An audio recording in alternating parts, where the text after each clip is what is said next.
Nesse vídeo eu irei comentar com vocês qual o possível impacto do caso Americanas nos bancões da Bolsa de Valores brasileira. Por que isso é relevante? Porque os credores maiores afetados pela eventual inadimplência ou rombo lá nas lojas americanas são justamente os bancos. Então vamos ao vídeo. Salve, salve, investidores! Como é que vocês estão? Sempre lembrando que antes de continuar, você clica no botãozinho vermelho de inscrever-se para ajudar esse canal, tá bom? E só recapitulando, o caso Americanas já é conhecido de todos, mas em resumo, o que aconteceu? O seu CEO acabou pedindo demissão, renúncia com apenas 10 dias de assunção no cargo, após descobrir um rombo de 20 bilhões de reais prima facie, ou seja, de forma preliminar pode ter um rombo maior ou menor ainda após melhores apurações, que já vem sendo acumulado nos últimos anos nos balanços da Americanas, e esse rombo gerou essa queda absurda de 75% nas ações da Americanas. Magalu chegou a cair diante disso, mas acabou subindo diante da volatilidade do mercado, ao que aparenta porque o pessoal acabou fazendo um giro, tirando o seu dinheiro de Americanas e jogando em Magalu. Já Via Varejo acabou caindo 5%. E por que o varejo ficou tão volátil nesse dia? Porque se há esqueletos numa varejista tão gigante quanto a Americanas, por que não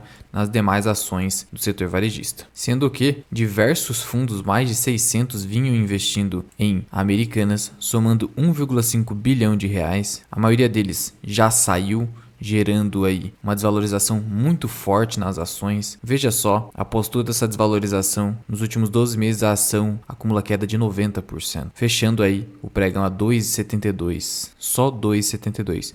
E cuidado com esse PVP de 0,17, por que cuidado? Porque muito embora o patrimônio líquido aqui constante e que já constava dos seus demonstrativos seja de 15 bilhões, em sendo confirmado o rombo de 20 bilhões, a verdade é que esse patrimônio líquido seria negativo de 5 bilhões de reais. Tudo ainda é muito obscuro, e o próprio CEO, em teleconferência ali feita junto ao BTG, disse ainda não saber exatamente qual é o rombo e que provavelmente a companhia dependerá de novos aportes, talvez um follow-on, do contrário ela pode sim chegar a quebrar. Só que os maiores afetados, além das próprias lojas americanas, são os bancos. E por que os bancos? O que acontece? As varejistas como as lojas americanas, quando elas te vendem uma televisão, uma geladeira, um fogão, não necessariamente ela já pagou por aquele bem junto ao fornecedor, ao fabricante, por exemplo, a Brastemp, Electrolux, por exemplo. Muitas vezes ela faz uma operação junto ao banco que financia essas operações, chamada forfeit, em que o banco faz um pré-pagamento junto ao fabricante,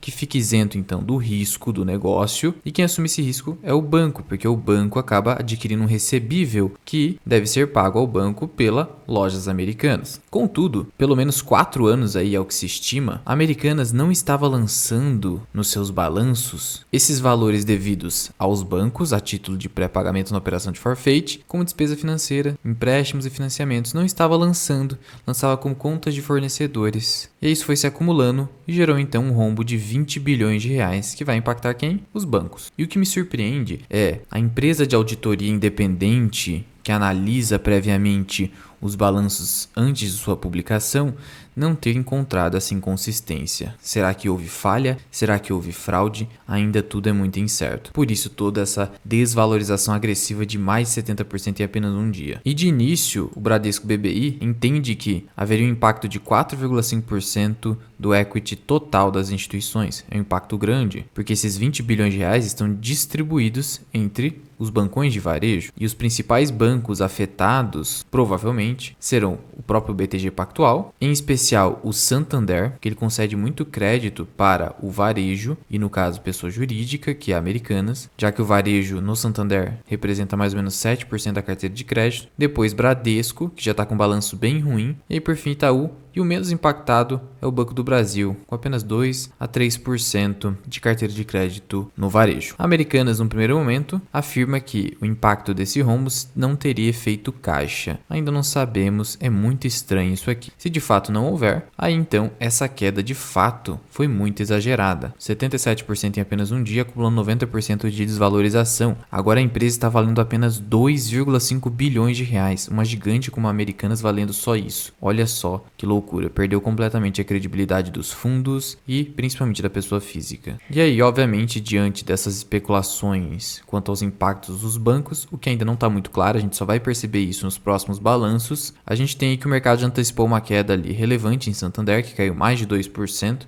Tanto as ordinárias quanto as preferenciais. Magalu, como eu falei para vocês, subiu 5% e no intraday ela chegou a cair 9%. Olha a volatilidade, porque houve o giro. O pessoal que investe em varejo falou: onde eu vou colocar meu dinheiro do varejo? Vou colocar em Magalu. Tivemos 2% de queda em Bradesco, que entre os bancões aí que a gente mais conhece, vai ser o segundo mais impactado depois do Santander. Aí depois Itaú e por fim, Banco do Brasil, que caiu então apenas 0,64. Entre esses bancos eu tenho o Santander, com preço médio de quase R$15, nas preferenciais. Nas ordinárias eu tenho a 13,56, Bradescão eu tenho a 14,29. Então esses bancos aqui vocês podem esperar alguma desvalorização aí nos próximos pregões. Já Banco do Brasil, nossa maior posição, você não vai ver aí um grande impacto, já que ele não depende tanto do varejo. Além disso, o que nós estamos enxergando? Processos abertos na CVM, principalmente um envolvendo aqui insider trading na Americanas, já que na véspera, antes da publicação do fato relevante informando as inconsistências contábeis na companhia, houve ali um movimento bem atípico de papéis na Americanas, inclusive com puts sendo compradas no mercado. Puts bem fora do dinheiro, hein? Isso é sempre muito suspeito. É como eu falei para vocês, sempre alguém tem alguma informação privilegiada no mercado, só que não há como controlar isso, então devemos focar no que nós podemos controlar, que é focar na nossa estratégia de investimentos, em especial o dividend investing. Ficar aí toda hora querendo buscar se aproveitar de uma informação privilegiada ou evitar os danos que ela pode causar é completamente inútil. Inútil também é ficar querendo alguma postura mais firme ou que seja eficaz da CVM, não dependa do Estado para que o mercado seja justo ou qualquer coisa do tipo, ou que você tenha alguma rentabilidade que você espera no mercado por causa disso. Ou seja, abstraia tudo isso e foque no que você realmente possui algum controle. Eu citei para vocês no vídeo anterior que tanto o Dow Jones quanto o S&P 500 despencaram horas antes a tragédia do 11 de setembro de 2001, porque algumas pessoas já sabiam que aquilo iria acontecer